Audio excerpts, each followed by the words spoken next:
Bismillahirrahmanirrahim. Assalamualaikum warahmatullahi wabarakatuh. Alhamdulillahirabbil alamin. Wassalatu wassalamu ala asrofil anbiya'i wal mursalin wa ala alihi wa ashabihi asmain, amma ba'du. Ibu-ibu dan bapak-bapak yang dirahmati Allah Subhanahu wa taala. Alhamdulillah kita masih diberikan kesempatan untuk beribadah di bulan Ramadan. Sebentar lagi insya Allah kita berbuka puasa hari ke berapa ini ya? 11 ya Pak ya? 11. Kita lanjutkan kajian kita dengan membacakan beberapa hadis yang berkaitan dengan masjid ya. Yang pertama dari Abu Hurairah radhiyallahu an, bahwasanya dia pernah mendengar Rasulullah sallallahu alaihi wasallam bersabda, barang siapa yang mendengar ada seorang yang mencari barang hilang di masjid, hendaknya berkata pada orang tersebut, semoga Allah tidak mengembalikan barangmu itu, sebab masjid dibangun bukan untuk mencari barang hilang. Sekali lagi, niki sabda Rasulullah, pangandikan Rasulullah sallallahu alaihi wasallam wonten hadis Muslim ya. Kata beliau, sing sapa wonge krungu wong sing goleki barange sing ilang nang masjid, nggih. Siapa saja yang mendengar seseorang mencari barangnya yang hilang di masjid, maka supaya berkata pada orang itu, semoga Allah tidak mengembalikan barangmu, sebab masjid dibangun bukan untuk mencari barang hilang. Ya saya niki, kalau ada seseorang barangnya hilang nang masjid, yo goleki, niku malah didongake muga-muga ora ketemu. Muga-muga ora ketemu. Jadi tidak boleh kemudian apa meneh dumumke nang speaker ngoten mboten bareng ya. Kalau internal kayak kemarin ada HP carry sapa sing anu, itu mungkin berbeda ya di grup takmir, karena takmir kalau di di Saudi itu kalau ada barang-barang jamaah yang hilang itu kalau yang nemu pada dikasih ke askar ya. Karena kewajiban bagi penemu barang itu adalah mengembalikan ya. Jadi mengembalikan barangnya kepada orang yang hilang, kan repot ya. Jadi kalau ada yang kehilangan barang malah kondongake muga-muga ora ketemu ya.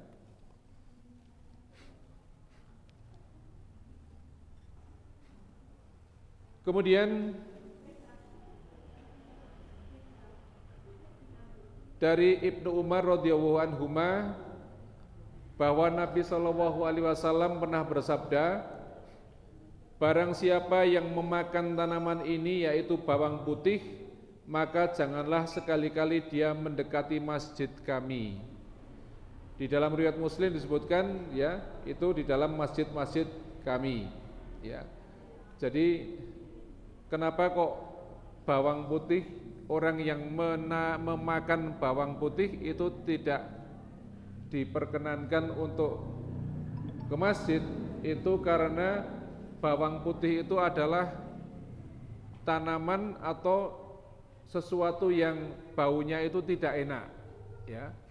Jadi yang tidak enak itu sesungguhnya kalau sekarang kan banyak, bisa orang nembe maam pete, orang nembe maam jengkol, orang nembe maam apalagi, atau nembe merokok ya, itu kan baunya kurang enak untuk orang lain ya. Bahkan orang yang bau badannya tidak enak juga bisa memengaruhi kan ya.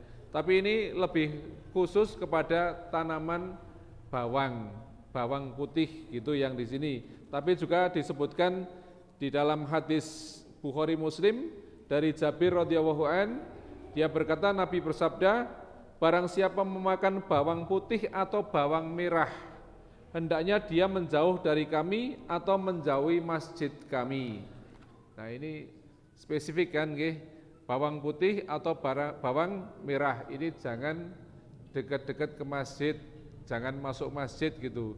Mungkin kalau sekarang kan kudu sikatan sih gitu ya, gosok gigi dulu supaya baunya hilang. Tapi kadang-kadang meskipun gosok gigi, aromanya itu masih ada, ya.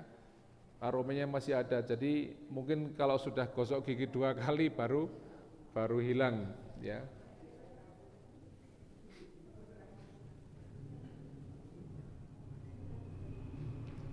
Disebutkan juga di dalam hadis yang lain dari Umar radhiyallahu anhu bahwasanya Umar pernah berkhutbah pada hari Jumat.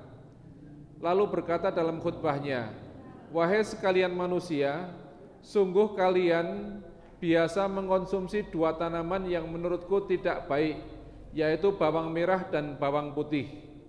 Sungguh dahulu aku melihat Rasulullah jika mendapati aroma keduanya dari seorang, beliau menyuruh agar yang bersangkutan keluar dari masjid. Karenanya jika kalian ingin mengkonsumsinya, hendaknya kalian memasaknya terlebih dahulu." Beda ya, bau dari bawang putih atau bawang merah yang dimasak atau yang tidak dimasak. Kan sekarang banyak orang mengkonsumsi bawang putih, bawang lanang itu ya, yang digunakan katanya untuk menurunkan tensi gitu ya. Memang betul ya Pak Febi ya, bisa menurunkan tensi ya, bawang lanang itu. Nah itu aromanya yang kurang enak. Jadi mestinya kalau makan bawang itu yang sudah dimasak, baik bawang merah atau bawang putih. Kalau bawang merah itu kebanyakan digunakan kalau sate. Sate itu biasanya bawang merahnya kan cuma diiris gitu ya. Kemudian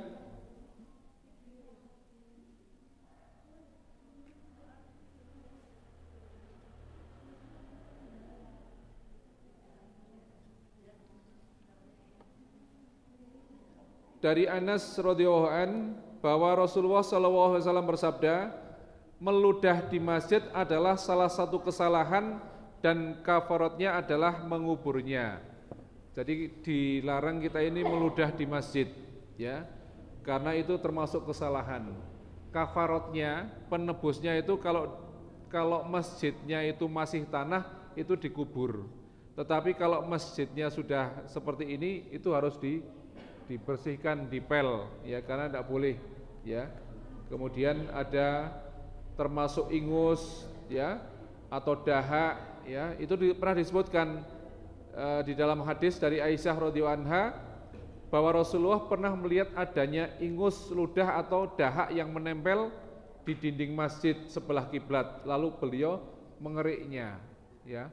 Mungkin sekarang tidak hanya dikerik ya, tetapi dilap pakai air gitu, ya. Kemudian satu lagi hadis dari Anas radhiyallahu an bahwa Rasulullah SAW bersabda, sesungguhnya masjid-masjid itu tidak patut terkena air kencing dan kotoran lainnya. Sebab masjid-masjid itu dibangun hanyalah untuk berzikir pada Allah, mengerjakan sholat dan membaca Al-Quran.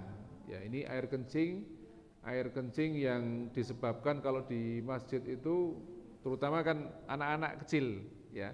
Jadi kalau ibu-ibu bapak-bapak yang membawa anak kecil sebaiknya pakai pampers supaya tidak terjadi ngompol, ya, karena kalau sudah ngompol kecret kemana kemari, anak-anak lari-lari itu repot, nggak kelihatan, ya, sehingga kalau orang sujud sajadahnya kena air kencing itu sudah jelas najis, ya. Jadi itu Bapak dan Ibu sekalian, hadis-hadis tentang kotoran, kemudian pencarian barang hilang maupun aroma bawang. Sesungguhnya ada hadis lain yang berkaitan dengan masjid, yaitu kita itu tidak boleh berjualan di masjid, ya. Larangan berjualan di masjid. Berjualan apa? Berjualan apapun. Bahkan seperti keadaannya seperti orang yang mencari barang hilang di masjid. Kalau ada orang jualan di masjid, itu Rasulullah juga menyuruh supaya kita mendoakan muga-muga ora ketemu gitu. Mudah-mudahan, kok muga-muga ora ketemu. Mudah-mudahan barangnya tidak laku. Ya, ini hati-hati kalau jualan di masjid malah kondongake muga-muga ora payu. Ya. Ono barang sing ilang muga-muga ora ketemu. Itu tuntunan Rasulullah ya. Jadi nanti kalau ada yang barangnya hilang cari-cari muga-muga ora ketemu gitu, kurang ajar kok malah dongake gitu, jangan. Ya, atau dodolan di masjid, jualan di masjid, kemudian orang lain yang sudah tahu hadisnya mengatakan kok malah didongake ora payu. Ya, itu memang tuntunan Rasulullah ya, supaya didoakan apa? Men ora payu begitu ya. Jadi itu Bapak dan Ibu sekalian, mudah-mudahan kita bisa menghindari dodolan di masjid ya, kemudian meludah, ingus, dahak ya. Ini jangan sampai terjadi, termasuk air kencing kalau putrane atau cucunya bawa ke masjid yang masih kecil ya, lari-lari kencing diantisipasi dengan pempes ya. Mudah-mudahan ada manfaatnya. Sekian, billahi taufiq wal hidayah. Wassalamualaikum warahmatullahi wabarakatuh.